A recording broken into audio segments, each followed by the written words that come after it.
Blog Talk Radio. Welcome to Voices for Change 2.0, the mental health podcast that's changing the discussion one voice at a time, featuring guests that will help end the stigma and keep talking mental health. And now, here are your hosts, Rebecca and Joe Lombardo.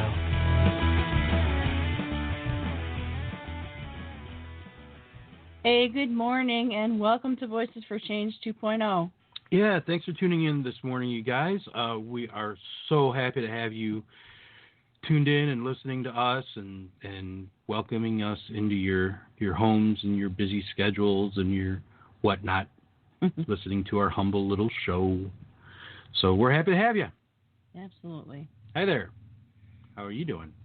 I'm doing great. That's good.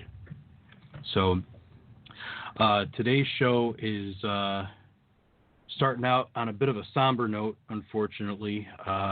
If you haven't already seen it online, we were devastated to find out last night that actor Chadwick Boseman passed away. He was only 43. He's only 43. If you don't know who that man is, he was the titular character in the movie Black Panther. So he was Black Panther in the Marvel Cinematic Universe.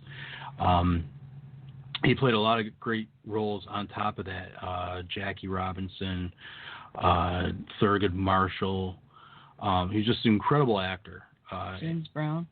Did he play James Brown? Mm-hmm. Oh wow, I did not know that. Yeah, that's pretty cool. You know, so he was versatile. And just incredible, and put his indelible mark on a groundbreaking character in superhero movies for sure. Heading up one of the most popular and successful Marvel movies in since the formation of Marvel Studios, basically. Yeah, it was a great movie. He was a great actor. He was excellent in that role. He was excellent in anything that we've seen him in. He's been just great. And to think, for all those Marvel movies, he was battling cancer the whole time. Yeah,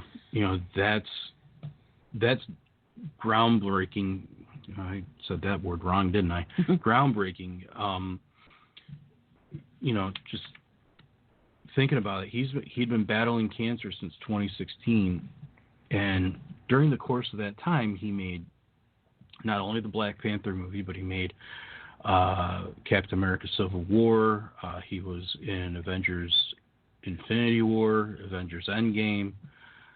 All these massive action movies, and the poor guy was getting chemotherapy and all this other different stuff, and that's hard on a person just in general. I can't imagine having to do that and also be in these massive movies. It's such an undertaking. My heart breaks for his wife and his family, and I hope that God helps them find peace in this troubling time.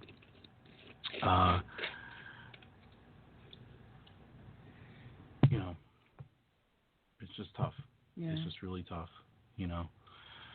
So 2020 as a year definitely sucks. Yeah. Just it keeps taking and taking and taking, and I think it needs to figure out giving back sooner or later. Yeah, it's like that meme that's going around about using 2020 as the new swear word. Yeah. It's gotten so 2020 up in here. Mhm. Yeah. And that's not a bad idea. Mhm. And we still have 4 months left of this garbage. So that's the biggest kick in the ding. I hate to rush time because it just turns into me getting a year older, and the holidays coming and all of that stuff, and so I hate to rush things, but this is a year of wanting to get it over and done with. Yeah, for sure. It's just I don't know what the holidays are going to bring this year. It's going to be interesting. Yeah. Good thing I already shop online for everything. Yeah, there's that. That's old hat for us. So the big concern there is just making sure everything shows up on time. Right. So, but so that's our little somber note discussion today. May he rest in peace. Rest in peace, Chadwick Boseman. And that actually speaks to the topic for today's show. We are extremely honored to have the guest that we have today. We'll be covering topics we have not had the opportunity to talk about on this show, and that alone we're very excited.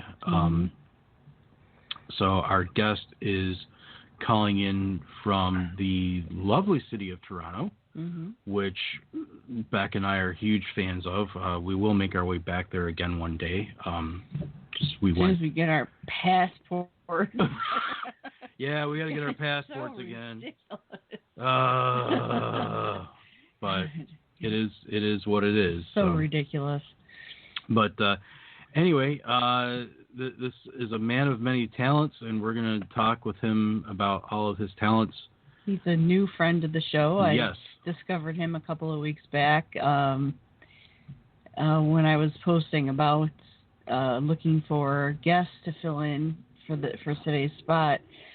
And I discovered him in a roundabout way, and everything he had to say really impressed me. So I thought, well, let's go for it, see if he wants to be on the show. And I was lucky enough to get him to agree to it. So we're pretty excited. And, just putting this out there, ladies, he's a good-looking dude. Yes, he is. I noticed this when I saw the promotional materials that Beck put together. I'm like, competition. All right. I kid. Please give a hearty welcome to the show, Mr. Asante Haughton. Good morning. Y'all are making me smile and laugh over here, man. Oh, that's what we do. We're also really good at needlepoint. Nice. Multi-talented. That's right. How you doing? I'm doing all right. Just like y'all, the whole it's been a week, I would say, especially if you're a black person. So because I just retweeted something that said Chadwick Boseman was our Superman, and I think that's pretty accurate. So, and then of course with Jacob Blake and all the things happening, but 2020 has been a year, but we got to push through. Mm-hmm. Exactly. Again, we're really honored to have you on the show, Asante. One thing that we haven't really been able to delve into too much is mental health in relation to race, and I personally am very excited that we get to talk about this today. Just because you don't hear about it, that not at least we don't hear about it that much, and so it's good. It's just good. It's good to have you on. Thank you. I appreciate it. Yeah, we were both devastated when we saw about Chadwick last night. I was shocked. I thought someone was putting me on at first, and because I'm a big comic book nerd. Mm-hmm. All those movies, I got back roped into watching them, and now she's not a big comic book nerd, but she enjoys them. Mm-hmm. So, so that's it's just such a painful loss, and I'm older than him. What the hell? Yeah. Oh man, that's wow. Yeah. So that's It's a big kick in the jumblies. Yeah, it really is. So, do you have any questions for us before we jump in with the interrogation? I mean, the questions. Maybe interrogation is not the word you want to use right now. No, but True. But no, I'm good, man. I'm kind of a person who, I'm mostly an open book. So I mean, let's fire away. Awesome.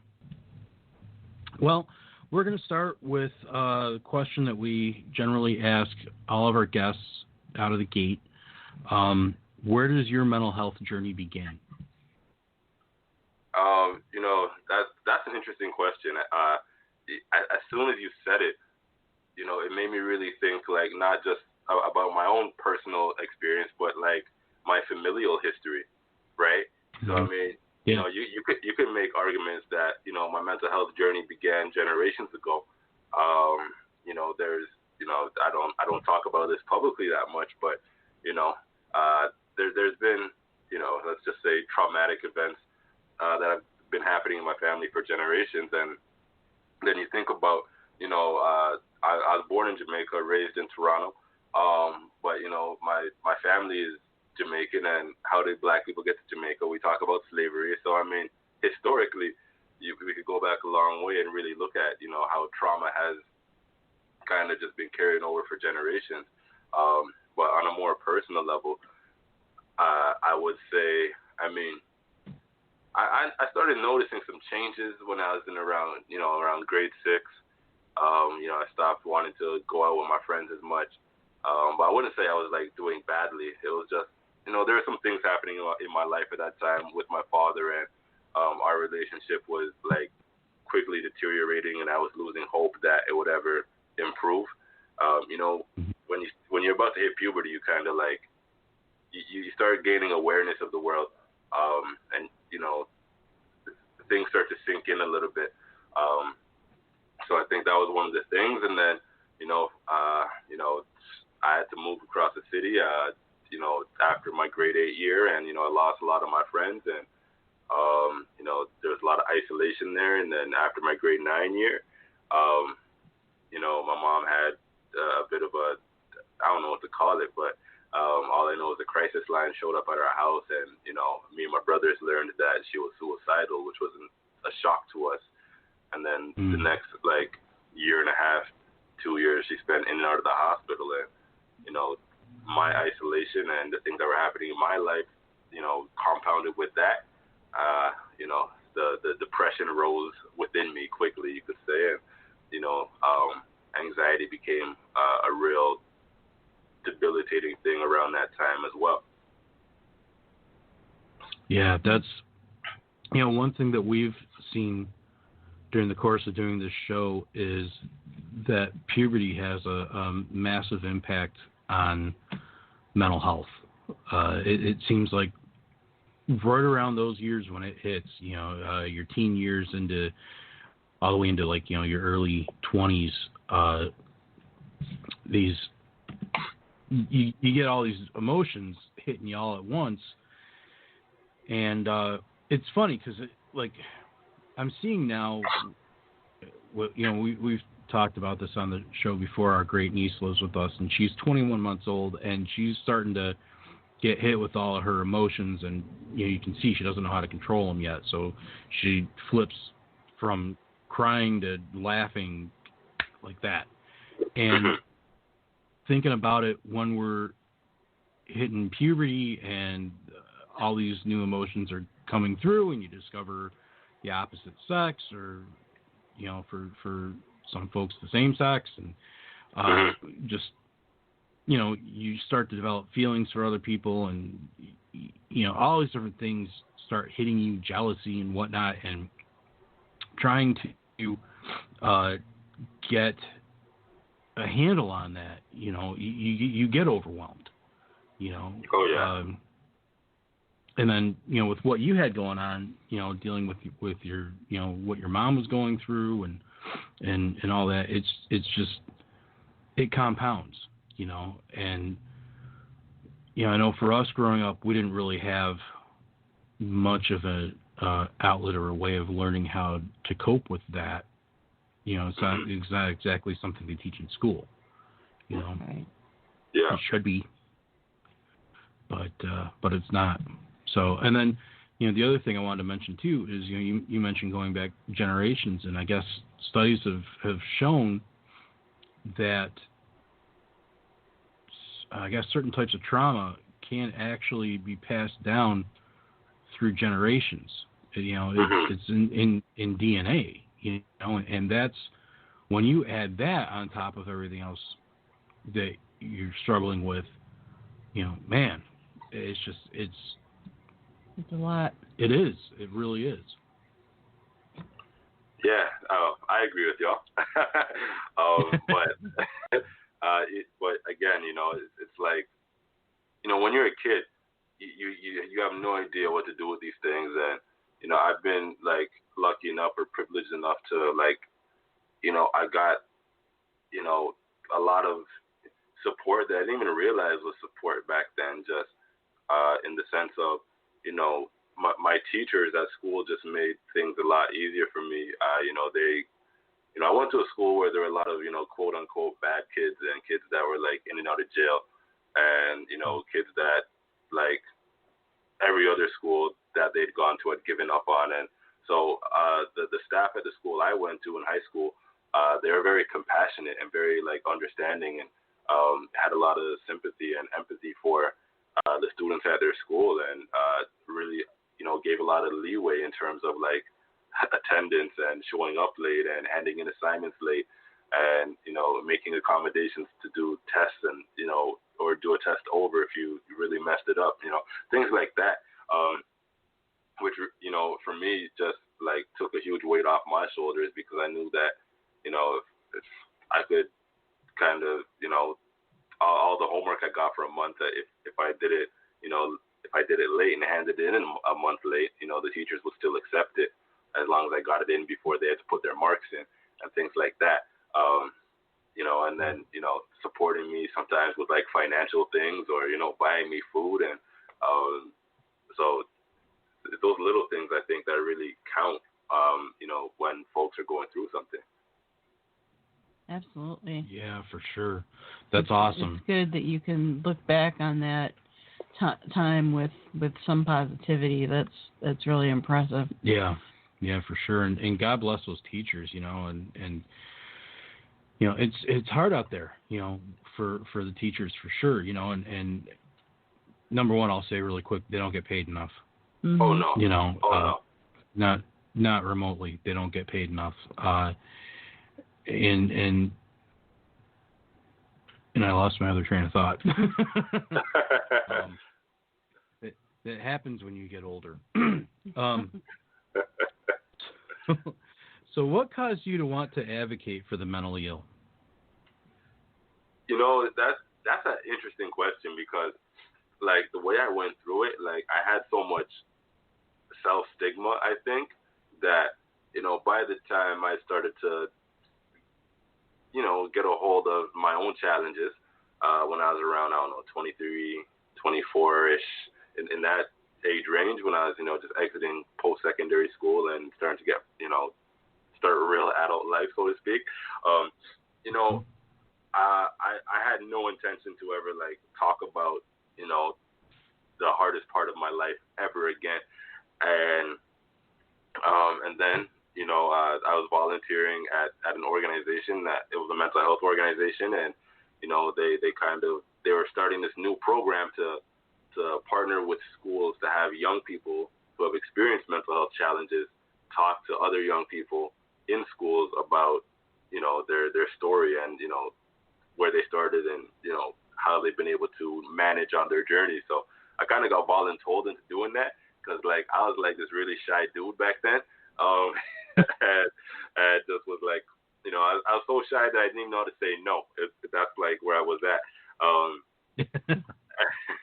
So they threw me on stage in front of like 300, 400 high school students, which was like, I thought all these kids were gonna ridicule me, because I'm still like pretty close in age to them, right? Right. At that point in time. So anyway, I went up there, I did my speech, and it went like phenomenally well. And if you've like watched my TED talk before, the first one, Uncommon Story of Hope and Recovery, like 70% of that material is actually from that talk I did originally, like 8 or 9 years ago now, or whatever it was. So it just had like a huge impact on the young people, and even the adults in the room, because there were a bunch of adults in the room, and I was like, whoa, maybe I got something here. And then I did it, maybe 7 or 8 more times that year, and each time I did it, I got better, and I started noticing that I was actually having an impact on young people. Young people would come and start talking to me about what they were going through, and then the teachers would also come up and start talking to me about what they were going through, or the janitor, or the whoever was in the room, the lunch lady. Everyone had a story, and it was like, wow, I didn't realize this thing was so prevalent, and that so many people were struggling, and so many people were isolated, and so many people didn't feel supported.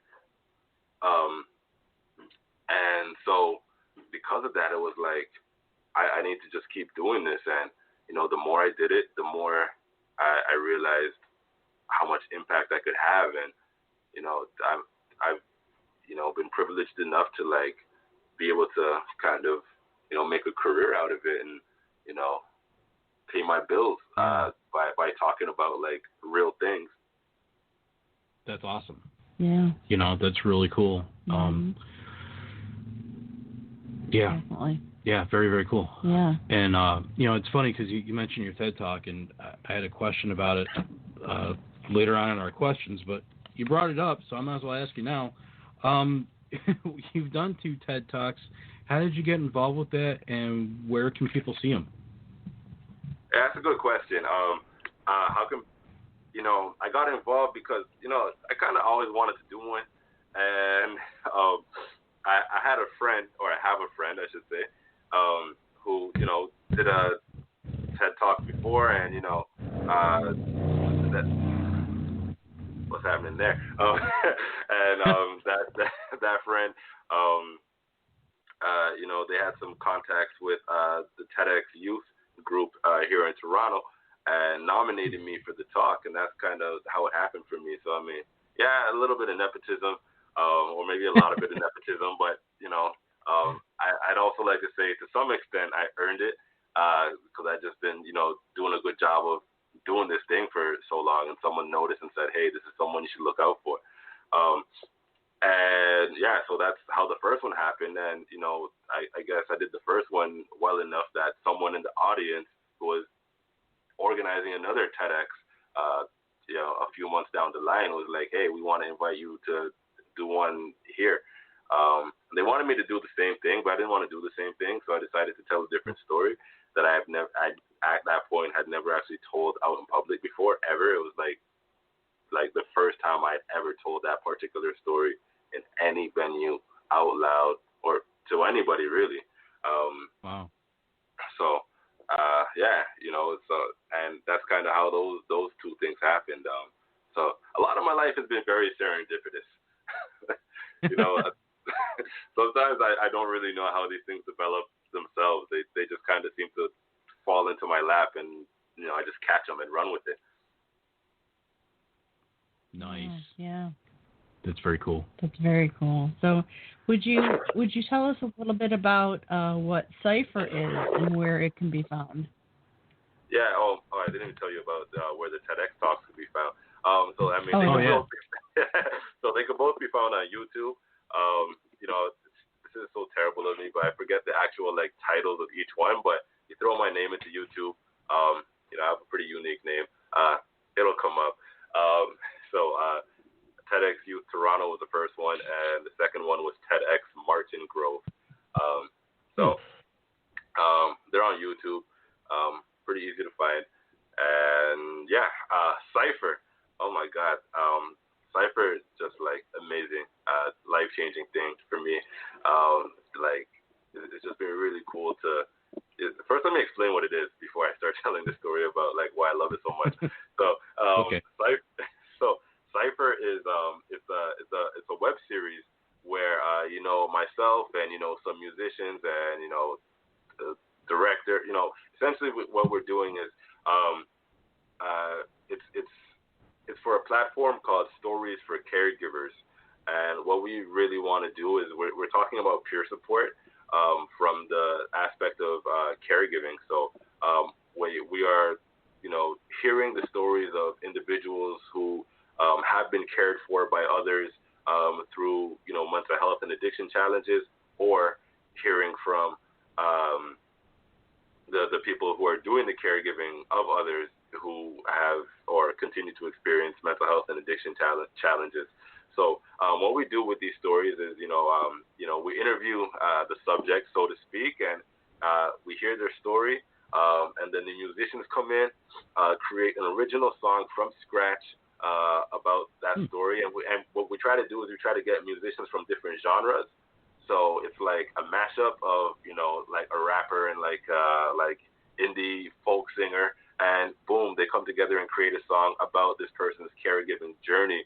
And then we share the song with the person who's being profiled and, whoever is involved in their circle of caregiving. And, we kind of get the reactions on camera, and we put it all together into this episode. And, yeah, so each one is about, 6 minutes long. So, I mean, they're long, but they're short at the same time. But, you get to see, like, the progression from, this person, telling their story, where they've struggled. The musicians come in, do their thing, put together, incredible songs, and, the songs tell the story as the person is also telling the story through the interview. So really incredible stuff. That's awesome. Yeah, that sounds really, really cool. Yeah. I love that you're pulling in different musicians from different genres too to collaborate. Just that whole feeling of inclusiveness and stuff. And I bet it's got to make whoever you've interviewed for the story just feel really good hearing this original song that's been written specifically for them. Yeah. So I mean, anybody who wants to check that out, storiesforcaregivers.com. So you can find it there, or you could also find it on YouTube as well. Cypher, but there's probably a bunch of other things named Cypher on YouTube, but storiesforcaregivers.com. Cool. Well, on that note, we're going to take a break. So you stay on the line, and everybody else, you're going to be listening to Kingdom by David Hernandez, and we'll catch you on the other side. Cool.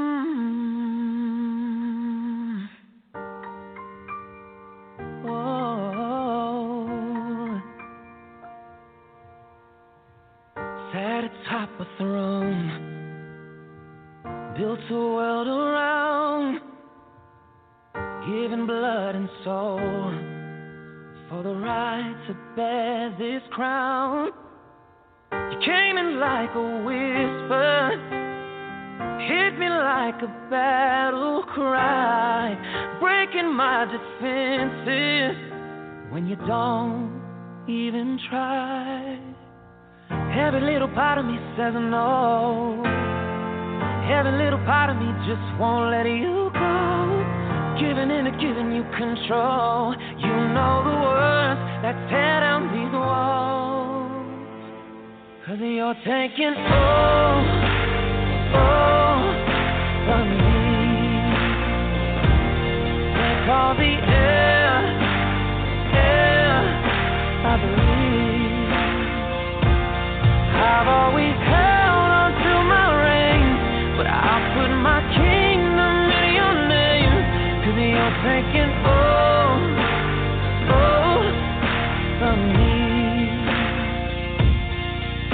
On the front lines, waging war. Confusion, what are we fighting for? White flags that our pride ignores. We push and we pull and we take. Ooh, is this love? says no. Every little part of me just won't let you go. Giving in and giving you control. Just take my hand, tear down these walls. You're thinking, of me. Take all the air I breathe. I've always held on to my reign, but I'll put my kingdom in your name. 'Cause you're thinking, of me.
Hey, welcome back to Voices for Change 2.0. I'm Joe.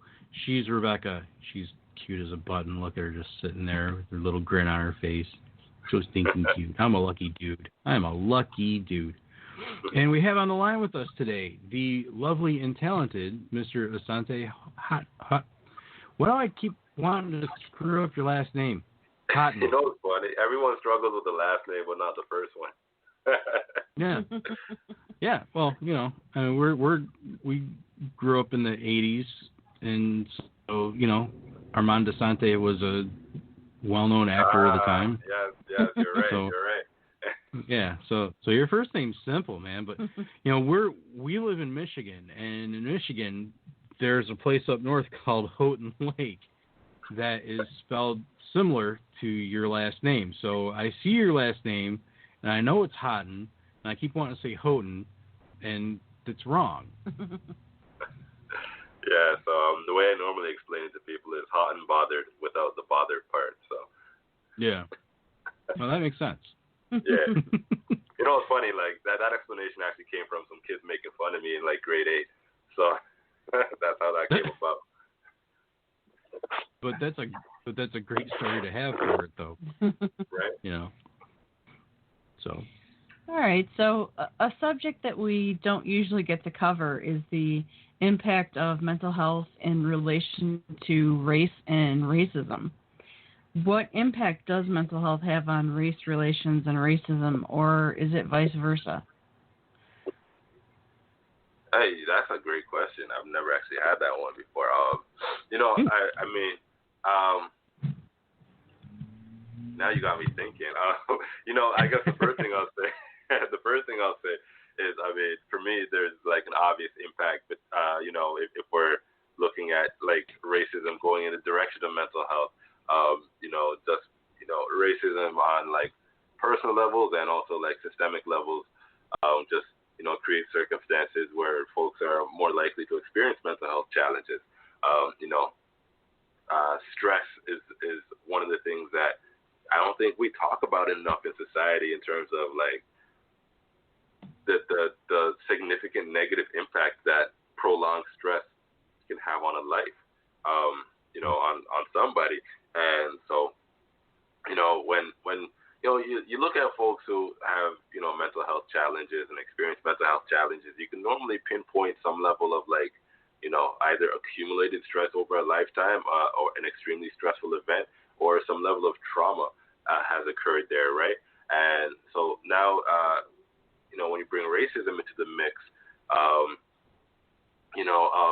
it's I think the way I like to describe racism, or I've come to start describing racism, is that experience of it is it's like you're in an abusive relationship.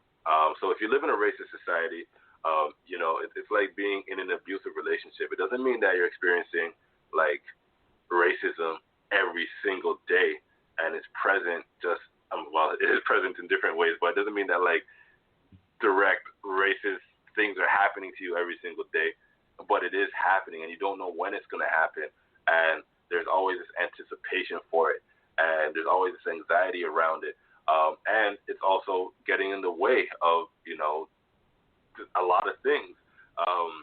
So in that respect, I think there's a huge impact. But then you talk about like very direct events. You have negative interactions with the police, and that makes you like, these are the folks who are supposed to serve and protect you, like the last line of defense in society. And if you can't rely on those people, you kind of feel like who can you rely on? That you feel a little lost sometimes. And not only can you not rely on them to protect you, but they might also, in the worst case scenario, do the opposite of that and cause you harm. So there's that piece, and then there's the piece of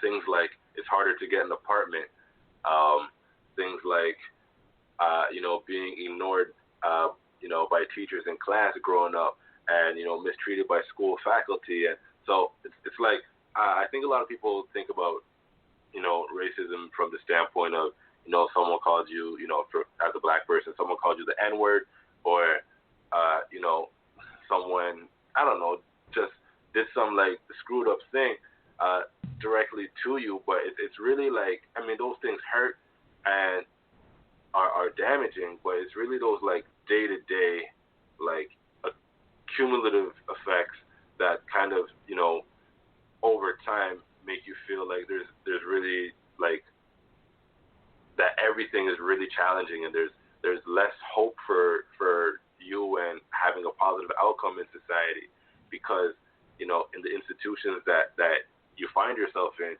you realize that there are some people in those institutions that do get in your way, and there are policies that get in your way, and now you're left with this whole bag of stress trying to figure everything out all the time, trying to always navigate, and that stress gets to you. And you look at someone like as we talk about generational stuff, it's like, yeah, we could go back to slavery and talk about the obvious trauma there, or even go back a few generations and talk about my grandmother or great grandmother and that obvious trauma. But you look at my mom and like the stress that she's had to face, the barriers she's had to face that have made it harder for her to get out of poverty, which then makes it harder for you to raise your children, which means now you're working 3 jobs and 2 or 3 jobs, and you're stressed out about that, which means that you're not as emotionally available for your children, and then those children aren't getting that emotional support, and those children are also scared of the police, and those children are also being disproportionately suspended and expelled from school, and those children are living in poverty because of other systemic structures. So it's like all these things really it's like you just keep piling on, and you get to a certain point, you're like damn, this is really hard and it's really challenging. That stress accumulates, and then stress becomes mental health, and I mean that's how we get here. It really it puts into perspective for us, because I don't know if you can tell, but Beck and I are white. I got that impression. Okay, that's good. I'm happy you did. Yeah. And for us, we haven't had to experience a lot of the same things that you and your family have gone through, and I think with everything that's been going on lately, I know myself personally, I'm a lot more sensitive to it now, and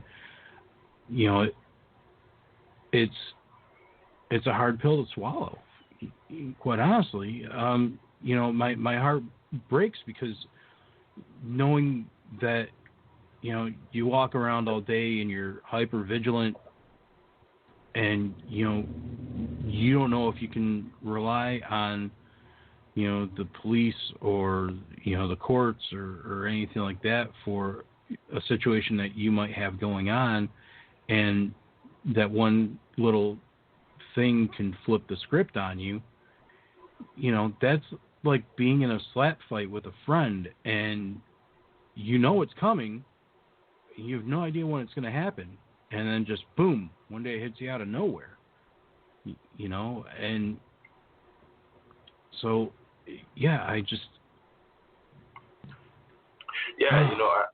think that's like what a lot of white folks are really experiencing in 2020, because with George Floyd's murder, and obviously, and y'all are probably feeling it more because you're in the States, right? But up here, we're talking about these things a lot too.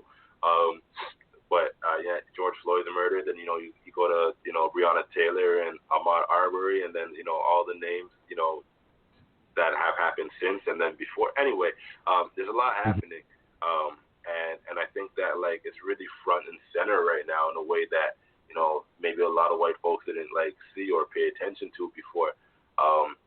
And I could imagine that's a hard pill to swallow. You know what I mean? In the sense, like maybe there's some like guilt and shame and all those things that come along with it. But it's also good to hear you acknowledge like the hypervigilance of being a black person, because that's actually what it is. My safety is within my home, or the home of my loved ones, or the home of my friends, or in spaces where most of the people in that space look like me, because otherwise I don't actually feel safe in society, like walking the street. I'm like actually always like knowing where like what's happening in my surroundings, and who's looking at me, and because like these are the things that like happen. Like people are always like staring at you and like giving you accusatory looks, and looking at you like you're a threat. I'm also I'm 6'4" too, right? So that's another piece. So I'm a pretty big guy, right? So people look at you like you're a threat. They're afraid of you, like you're suspicious, like why are you in this store? Why are you in this area? What are you doing here? So it's like you get this every single time you leave your house. And it's part of you gets used to it, and a part of you is always annoyed by it. And if it just looks whatever, well, not whatever, but it's when those looks translate into action, which then becomes discrimination. That's when things get real shaky. And when you kind of put that in the context of law enforcement, it's easy to see why when bias isn't are seen as a threat or scary or untrustworthy, that officers who have that kind of bias react the way that they do, and then you get shot 7 times in the back, even though you haven't actually like done anything to require that level of force, right? Against you, right? And I've been arguing with folks on the internet for the past 2 days about this, which I shouldn't do. It's not a productive use of my time, but like I need to get it out. Yeah, no, I get that. It's this whole thing that's been going on. It's having an effect on everybody. I saw on Twitter yesterday that Jim Gaffigan, comedian, that is just the most mild-mannered dude you ever met, and just most family-friendly, finally lost it on Twitter, and he was even cursing at people. So it's having an effect on everybody. I actually have a question for you from our producer Scott. He wants me to ask. He says, most white people take for granted that our history is being taught in school. Do you feel the same for the black experience? And if not, what does your community do to make sure your history is passed down? Yeah, that I think that's a great reflection, because and I think that's one of the challenges, I think, of like that white folks are experiencing right now, is like realizing that like whiteness has become so normalized that you're like that everything else has kind of not been able to take the stage, right? So when the stories of the black experience, the stories of the Native American experience, or the Asian American experience, or what have you, when those stories aren't being told, it becomes easier for us to form these very narrow lenses and viewpoints on how we view individuals or the communities that they come from, right? So for myself, like, thank God I had a mother who was like, kind of a bookworm and like into history, and like, she went to school for it. It's like her favorite thing. She was always watching, educational kind of TV at home back when like A&E showed, and TLC showed things other than reality TV shows. Yeah. Right. So like the History Channel, right? You know what I'm saying? So I just like grew up with all this, and my mom was constantly trying to make sure that I didn't look at my blackness as a burden, and constantly trying to make sure that the same for me and my brothers, that we didn't look at our blackness as something negative, or something that needed to be changed or accommodated for, or anything like that. And also taught us a lot of history at home. Put us in some like after school Afrocentric programming and things of that nature. So I mean, despite all of that, I mean, I would be remiss to say, I think I'd be wrong to say that like some of these like racist images that we see on TV didn't like infiltrate and get past the walls of the fortress, so to speak. But I think with the teaching and the learning that I had at home, it really provided a strong buffer and defense against the normalization of whiteness, because when whiteness becomes normalized, you look at everything else as not normal, and then it's otherized, and it's either exotic or unacceptable, or in some way just not the thing to be or the thing to want.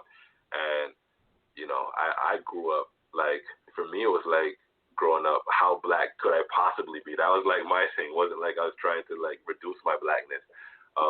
It was I was trying to increase it. And in a predominantly white society, which was because Toronto's a very diverse city, nowadays in 2020. But I grew up in Toronto in the 90s, and in the 90s it was not very diverse. So there were a lot of challenges there in terms of like maintaining your own identity in a society that not a lot of the people look like you. But I feel like I'm rambling a bit. But I guess no, you're fine. You're fine. I guess for me, I had the luxury and the privilege of just having a mother who just had a lot of knowledge and was curious and dedicated to learning, and then passing that down to us. One of the like tragic things I'm learning, talking to my friends more like about their experience growing up. It's funny. We kind of assume that we have a lot of similar experiences when you're black people, but we've been talking a lot more about like our experiences growing up and stuff like that, and I'm talking about it in a lot of like forums and community circles and things of that nature. And there's this sentiment that like I'm learning. I'm not even sure if I should say this, or I'm telling too many secrets, but that I'm hearing a lot. For real, because like a lot of black folks were like, keep that stuff in house. But what I'm learning is there is like a lot of black folks that I met recently who at some point,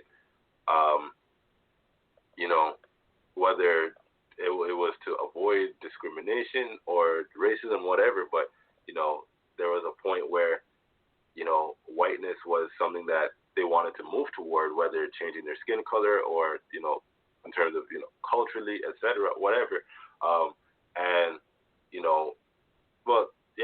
essentially that at some point there are some black people who wanted to be white because of like how hard it is to be black. And I think one of my privileges is that I've never actually felt that. I've wanted to be like darker skinned than I am now. That was like actually how I grew up. I was like, damn, I ain't dark enough. And I think a lot of that really came from my mom and like the kind of values she instilled, and making sure that me and my brothers look in the mirror and feel good about who we are. Just because of that is, you have to love who you are. If you don't, I mean, the world becomes a very challenging place. Yeah, that's for sure. That's for sure. We're gonna skip a couple of our questions because we're getting low on time. Am I talking too much? No. Good. No, we. It's funny because once in a while we'll get guests that will give you one word monosyllabic answers like, yeah, no, ugh, and it's just like pulling teeth trying to get anything out of them. So no, by all means, don't shut up. All right, cool. We do want to shine a spotlight on something you're involved in, which is the Reach Out Response Network. Do you want to tell us a little bit about that? Yeah, so the Reach Out Response Network is, I'm not even sure what to call it right now. We're kind of an advocacy group, started by myself and my co-founder, Rachel Bromberg. A lot of respect to her and what she's been able to do. I mean, essentially, she calls herself a mobile crisis nerd, and her passion is how do we help folks who are going through mental health crisis or some other mental health related some form of crisis within that realm of things. How do we help provide them with service that is safe, relevant, accessible, and gives them a positive outcome beyond they didn't get hurt. So she's been doing research on this for a couple of years now. Approached me about a year and a half ago. I said, this is a brilliant idea. You need to do it. And then she's like, would you help me out? And I was like, yeah, I'll help out. So that's kind of how it all started. And again, she's been trying to put things together for a year and a half, and then 2020 happened. Had obviously with George Floyd down there, but also up here in Canada, we've had a series of deaths occurred during mental health wellness checks, in which law enforcement were the first responders. So those things were happening right around the time George Floyd was murdered.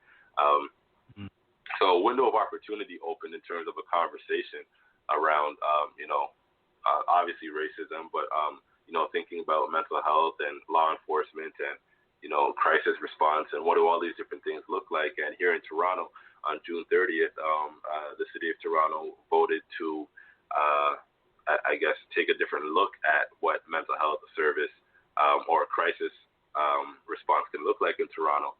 We wrote an opinion piece to one of the big newspapers here in Toronto, the Toronto Star, got a lot of momentum, and all of a sudden we just had like an organization, and that this like happened all over the last today's August 29th, so yeah, this has been happening over the last 2 months essentially, where we've gone from like an idea to now having a website, reachouttoronto.ca, a bunch of volunteers who are ready to work with us, over 200 volunteers, really starting to really organize and trying to make something happen here in the city.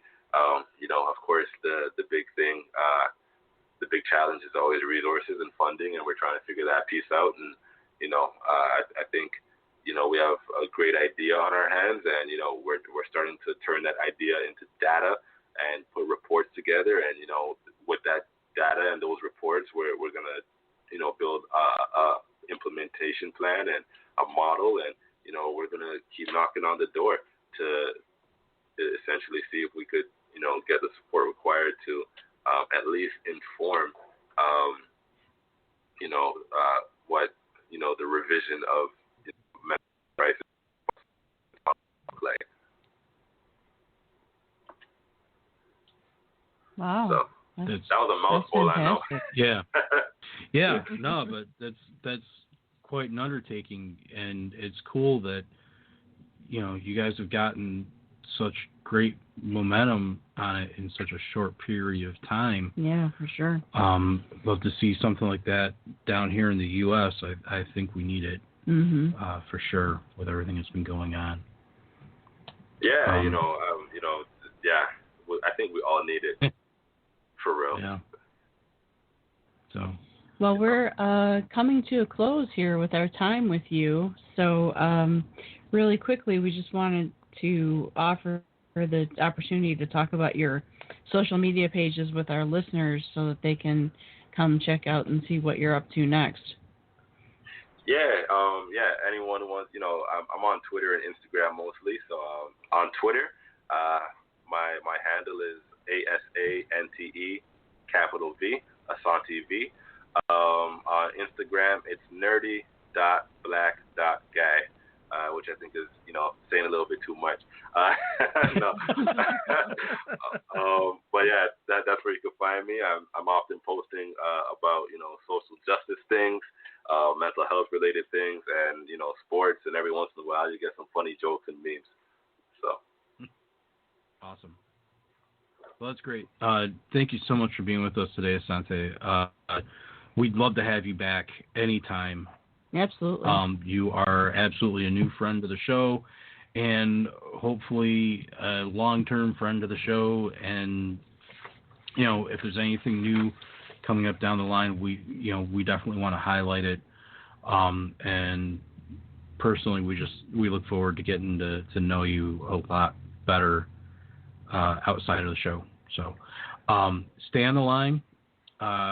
Everybody else, you're going to be listening to The Real Me by Kenneth Mogan. And we hope you have a great week. Stay safe, stay healthy, wear your mask, dance a jig, whatever makes you happy. Guys next week. We'll see you. Have a great week.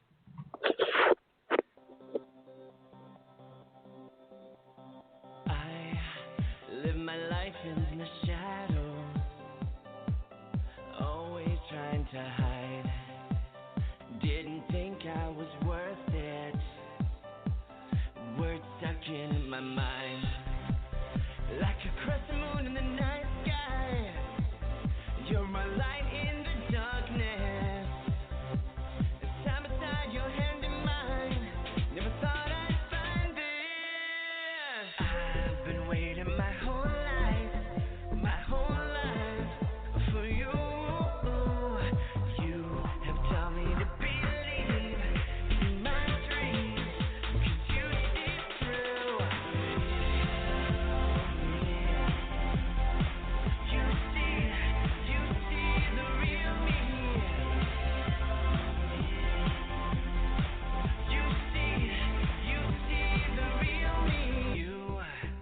Took me out of the shadows, the spark that gives me life.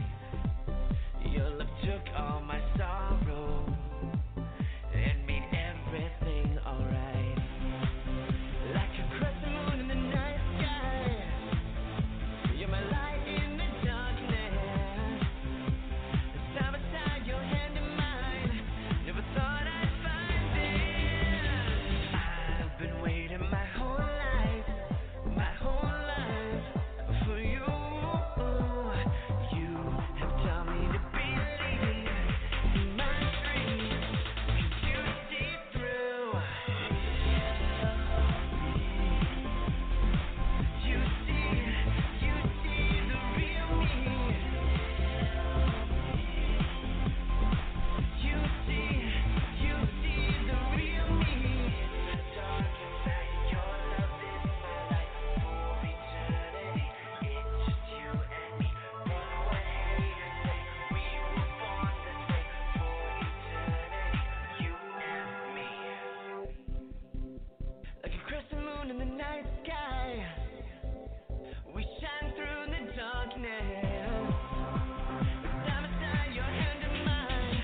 I'm so glad we found this.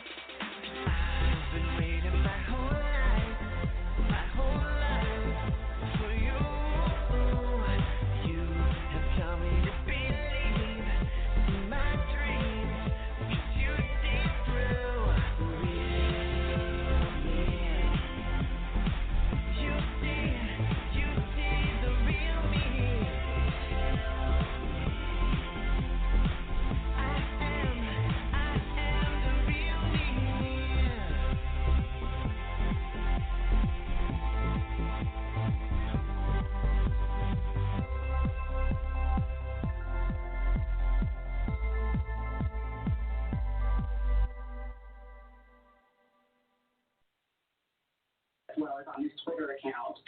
And I think that really plays down whatever gaffe or mistake that Joe Biden made, because aside from the fact that the president